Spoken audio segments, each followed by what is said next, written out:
يوصيكم الله في أولادكم للذكر مثل حظ الأنثيين فإن كن نساء فوق اثنتين فلهن ثلثا ما ترك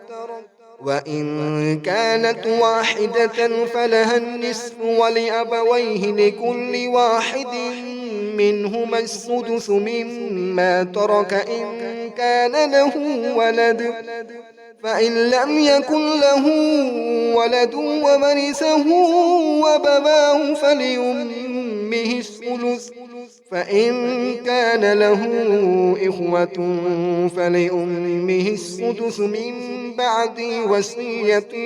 يوصي بها أو دين. آباؤكم وأبناؤكم لا تدرون أيهم أقرب لكم نفعا فريضة من الله إن الله كان عليما حكيما.